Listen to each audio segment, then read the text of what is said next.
Halo teman-teman, berjumpa lagi dengan saya Riki Dwi Saputra dari jurusan Teknologi Pangan Angkatan 2018 Fakultas Pertanian Universitas Katolik Widyakarya Malang. Pada video kali ini saya akan menjelaskan mengenai potensi pangan lokal yang dapat dikembangkan menjadi international food atau pangan nasional yang bernilai jual tinggi, sehingga dapat menjadi salah satu makanan yang mendukung kemandirian pangan. Oke teman-teman, sebelum kita beranjak lebih jauh, alangkah baiknya kita mengetahui apa sih pangan lokal itu. Definisi pangan lokal menurut Undang-Undang Nomor 18 Tahun 2012, pangan lokal adalah makanan yang dikonsumsi oleh masyarakat setempat sesuai potensi dan kearifan lokal. Interpretasi dari pengertian ini melekat pada istilah lokal, yaitu sumber daya pangan dan budaya makan setempat.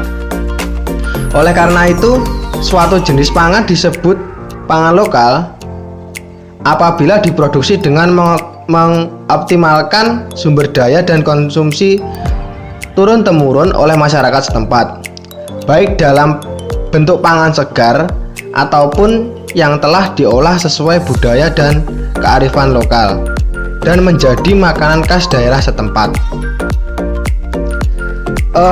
Pada saat ini pemerintah sedang gencar-gencarnya menggenjot pemanfaatan sumber pangan lokal, terutama pangan non-beras dan non-terigu. Karena pangan lokal non-beras dan non-terigu layak menjadi bagian dari integral upaya memperkokoh ketahanan pangan melalui kemandirian pangan lokal. Nah, pada gambar yang saya sajikan ini terdapat beberapa pangan lokal. Pertama ada singkong, pisang, ubi ungu, ubi kuning, dan lain-lain. Pada kali ini saya memilih singkong sebagai pangan lokal atau sumber pangan lokal yang berpotensi menjadi international food atau pangan nasional yang bernilai jual tinggi. Singkong atau yang dikenal dengan ubi kayu merupakan tanaman tahunan tropika dari keluarga Euphorbiaceae. Singkong memiliki daging umbi berwarna putih atau kekuningan. Singkong tidak tahan disimpan meskipun ditempatkan di lemari pendingin. Gejala kerusakan yang timbul ditandai dengan keluarnya warna biru gelap. Kandungan gizi tertinggi dari singkong adalah karbohidrat, sehingga menjadikan sebagai sumber karbohidrat dan serat makanan yang hampir setara dengan padi dan jagung.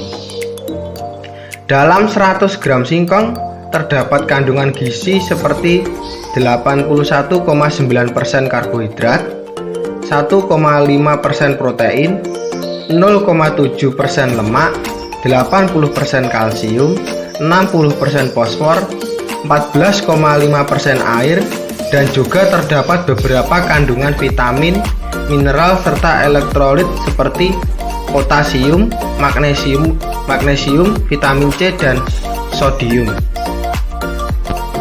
Nah teman-teman, setelah kita mengetahui apa itu singkong dan apa saja kandungan gizi yang terdapat pada singkong, kita juga perlu mengetahui pemanfaatan singkong sebagai produk olahan yang dapat dikembangkan menjadi international food atau pangan nasional yang bernilai jual tinggi. Salah satunya adalah dimanfaatkan menjadi tepung gaplek. Gaplek singkong ini dibuat dengan melalui proses fermentasi spontan yang memanfaatkan mikroorganisme kapang dan bakteri asam laktat yang memiliki sifat amilolitik serta kontak dengan udara secara langsung. Untuk mekanisme kerjanya sendiri, bakteri asam laktat ini menghasilkan enzim ekstraseluler, yaitu amilase dan polifenolase. Kedua enzim tersebut dapat menghidrolisis mati alami pada singkong menjadi gula sederhana dan oligosakarida. Proses hidrolisis oleh enzim ini dapat menyebabkan tekstur dari gaplek menjadi kenyal. karena terjadi perubahan rasio komposisi padi alami pada singkong. Nah, ini merupakan salah satu contoh gambar dari tepung gaplek. Pada umumnya gaplek itu diolah atau dimasak menjadi gatot, tiwul, dan lain-lain. Untuk sekarang ini, semakin berkembangnya teknologi, pengembangan gaplek singkong ini banyak diolah kembali menjadi tepung. Untuk caranya sendiri, pengolahan tepung gaplek ini dimulai dari pertama-tama gaplek yang sudah kering itu diparut, jadi volumenya itu jadi kecil-kecil. Setelah diparut, dihaluskan menggunakan blender ataupun alat penggiling. Kalau udah menjadi serbuk putih kecil-kecil gitu, kalau ingin diolah kembali menjadi olahan yang lebih bermanfaat, lebih baik tepung gaplek ini disaring hingga halus, hingga menghasilkan yang paling halus. Nah, kemudian itu yang dinamakan tepung gaplek. Oke teman-teman, dari mulai sumber pangan lokal yaitu singkong dan difermentasi menjadi gaplek, kemudian diolah kembali menjadi tepung gaplek. Sekarang tepung gaplek ini kembali lagi diolah menjadi roti manis substitusi tepung gaplek supaya dapat memiliki nilai jual lagi yang lebih tinggi.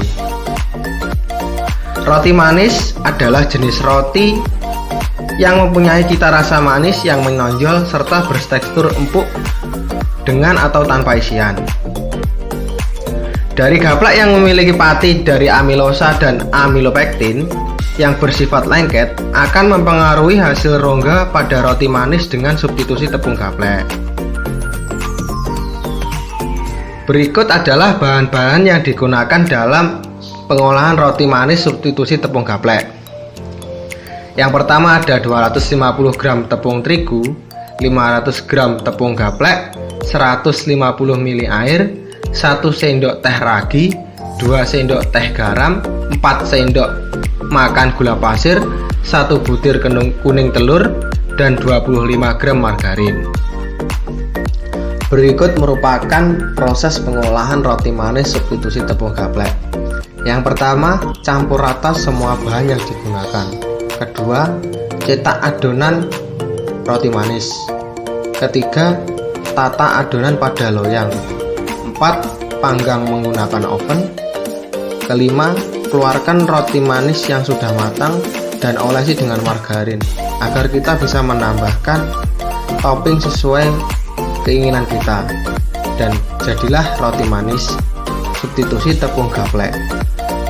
Meskipun dalam pembuatan roti manis ini tidak dapat meninggalkan tepung terigu, setidaknya kita berusaha mengurangi penggunaan tepung terigu dan menggantikannya dengan tepung gaplek untuk terus mendorong pemanfaatan pangan lokal.